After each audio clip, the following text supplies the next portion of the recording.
the Templars and the wisdom of the Hermeticists. Narrated by Zoran the Dragon. Greetings, fellow traveler. Today, I will take you on a mystical journey far deeper than what you may expect.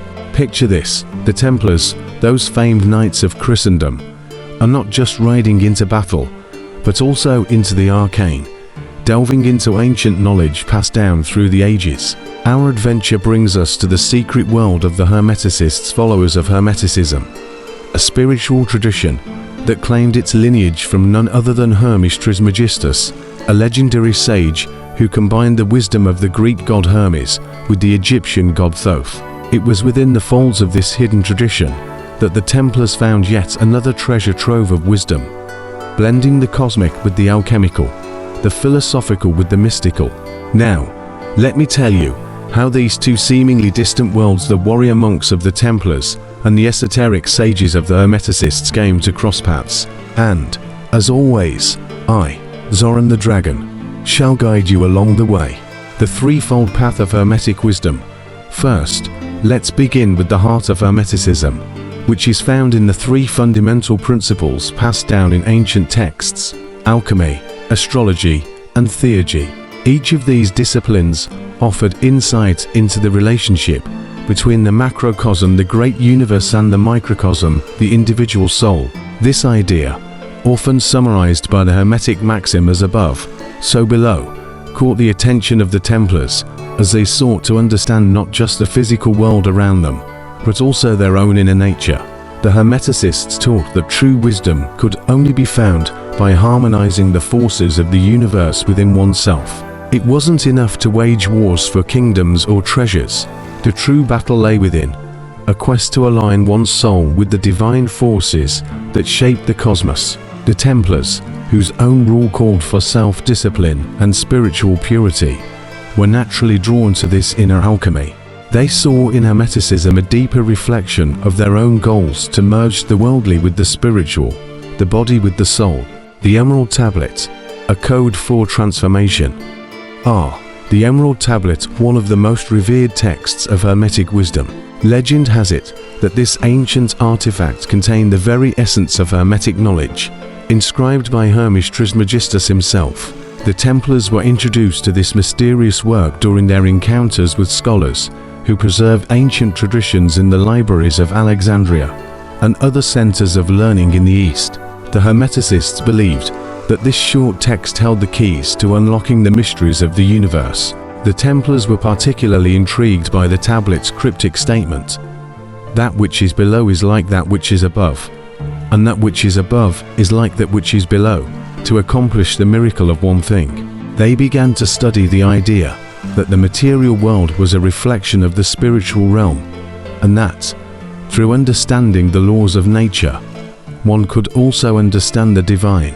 The Templars had always viewed their earthly battles as having spiritual significance, but now, with Hermetic wisdom in hand, they realized that every action in the physical world had an equally powerful effect in the unseen realms.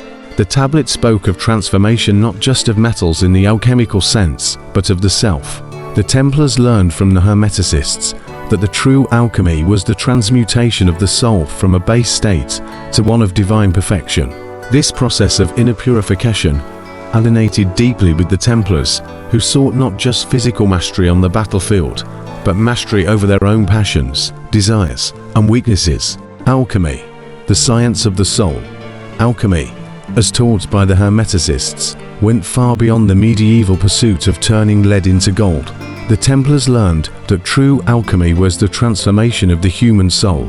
It was a symbolic process, where the base metals represented the base instincts of man, and gold represented the purified, enlightened soul. The stages of alchemical transformation: nigredo blackening, albedo whitening, and rubedo reddening, mirrored the Templars' own spiritual journey, a path of purification, enlightenment, and ultimately, transcendence. The Hermeticists taught the Templars that just as fire purifies metals, so too does suffering and struggle purify the soul. The trials faced by the Templars on the battlefield were not just tests of their strength, but opportunities for spiritual refinement. In each challenge, they were given the chance to transmute their weaknesses into strength, their fear into courage, their ignorance into wisdom. This alchemical philosophy deeply affected the Templars, who began to view their military endeavors as part of a larger cosmic plan, a way to refine their own spirits through the fire of experience.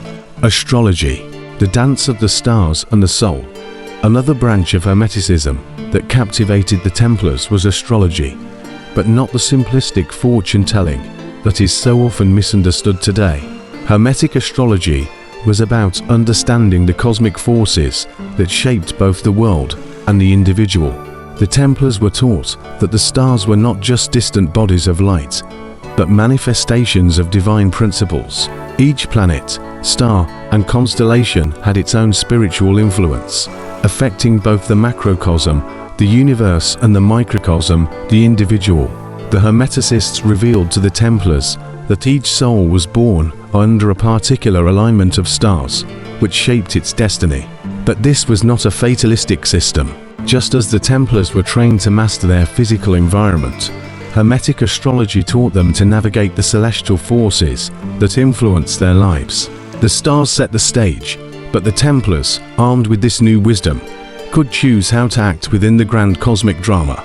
This understanding of the interplay between fate and free will fascinated the Templars, who had always been bound by the rigid rules of both church and military life.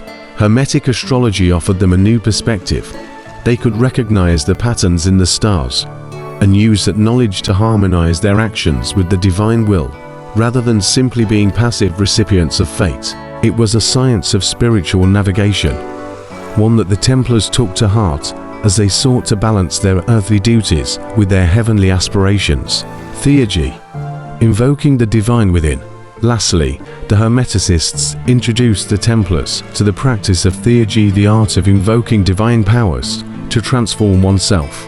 Unlike mere magic, which sought to control the forces of nature for selfish ends, theurgy was about aligning oneself with the divine. It was a sacred art, practiced only by those who had purified their hearts and minds through rigorous discipline. Theurgy taught the Templars that they could become vessels for the divine, capable of channeling higher spiritual energies into the world.